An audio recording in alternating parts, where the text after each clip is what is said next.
Yesu Kristo akuzwe. Munyemerere rero mu izina rya paruwasi yacu no mu izina ryanjye bwite mwese tubifurize umunsi mwiza wo kwegurira mu bana ba Nyagasani.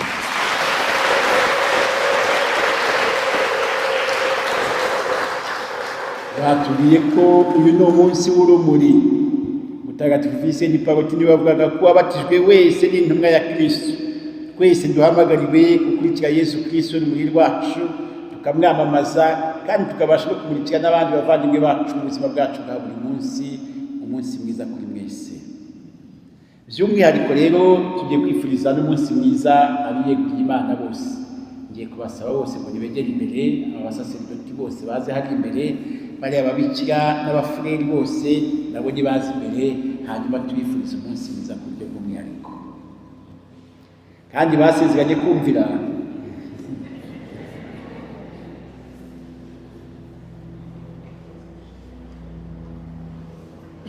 Uko mubareba rero muri paruwasi yacu dufite imiryango y'abiyeguriye Imana itandukanye. Dufite aba basaserdoti mubona ni umuryango wa Parotini. Hakaba harimo rero abapadiri wa Parotini murabazi ngaba, nimumfashe tubaha amashyi n'impundu tubifuriza umunsi mwiza.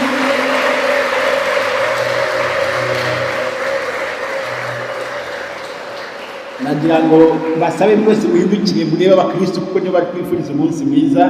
Aba bapadiri bacu ba Parotini mubifuriza umunsi mwiza.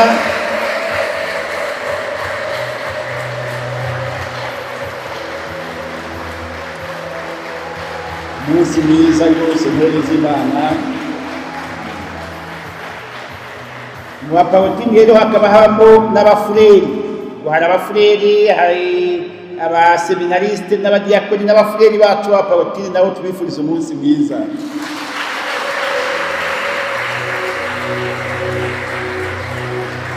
By'umwihariko hari uwo mureba imbere, ntabwo abantu benshi bakunda kumubona, yitwa Frere Jean Marie Vianney Ndahimana.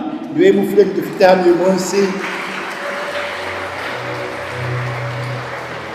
N'abandi basore bose turabasaba kugira ngo bazaze muri uwo muryango w'abafureri, abatazaba abapadiri ariko bakiyegurira Imana nk'abafureri. Kugeza uyu munsi dufite fureri umwe gusa, umunyarwanda umwe gusa.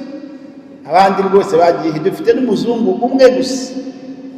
Turasaba rero n'abandi bafureri n'abandi basore nako bazaze b'abafureri. Dufite umwe ukiri mu seminari ukiri kwiga, ariko turifuza n'abandi basore b'abafureri. Basore rero bari hano mushaka Imana, murakaza neza muzaba abafureri mu muryango wacu wa Parotini. Dufite rero n'ababikira ba Parotini nabo tubifurize umunsi mwiza n'abana ba Parotini.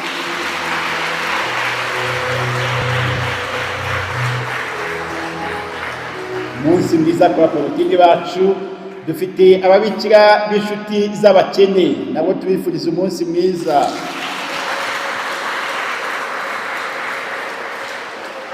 Dufite abafureri bari mu musaraba w'ikuzo nabo tubifurize umunsi mwiza.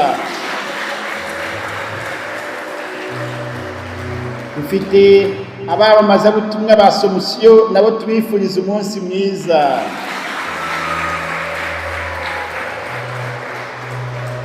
Dufite ababikira b'umuryango wa François d'Assise Penitente nabo tubifuriza umunsi mwiza.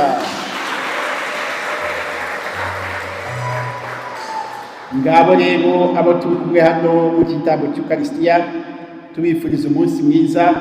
Tubasaba nk'uko babitwigishije ngo nimutubere urumuri, nimutware urumuri rwa Kristo, mumurikire hose na bose.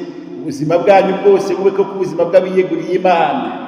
Mutange urugero rwiza, mwerere abandi imbuto, mugire imvugo nziza, mugire imico myiza, maze ikirenge cyanyu koko mugishyire mu kirenge cya Nyagasani Yesu Kristo. Mukomeze kudufasha kurushaho kubaka ingoma y'Imana mu bantu. Twongere tubifuriza umunsi mwiza.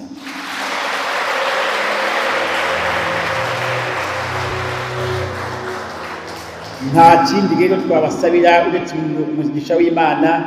Bagiye guhindukira bongere bari baritari, natwe tubaragize umubyeyi Bikira Mariya, umubyeyi w'Imana n'uwacu, bakomeze kubabera umubyeyi, akomeze kubashyira mu gishura cye gitagatifu, maze bakomeze kurushaho kwishimira no kunezerwa mu muhamagaro wabo, kandi uko bwije n'uko bukeye bakomeze kutwerera imbuto.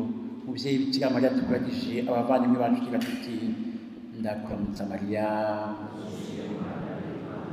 wahebuje abagore bose umugisha, na Yesu umwana wabyara asingizwa. Mariya mutagatifu mubyeyi w'Imana, uraje udusabira twe abanyabyaha, kuri ubu n'igihe tuzapfira. ndakuramutsa Mariya, wahebuje abagore bose umugisha, na Yesu umwana wabyara asingizwa. Mariya mutagatifu mubyeyi w'Imana, uraje udusabira twe abanyabyaha, kuri ubu n'igihe tuzapfira. ndakuramutsa Mariya, wujuje Imana n'Imana, wahebuje abagore bose umugisha, na Yesu umwana wabyara asingizwa. Mariya mutagatifu mubyeyi w'Imana, uraje udusabira twe abanyabyaha, kuri ubu n'igihe tuzapfira. Bikira Mariya utazama mu cyaha, umwamikazi w'intumwa, umwamikazi utabara abakristu, umwamikazi ugira inama nziza, umwamikazi wa Kibeho, umwamikazi w'abiyeguriye Imana, umwamikazi w'amahoro, Yosefu mutagatifu, Vincent Paruti mutagatifu, bazina bacu batagatifu, batagatifu namwe batagatifukazi b'Imana, tubisabye ku bwa Kristu umwami wacu. Bagiye gusubira mu myanya yabo rero, badusabe umugisha w'Imana, twongeye tuyifurize umunsi mwiza.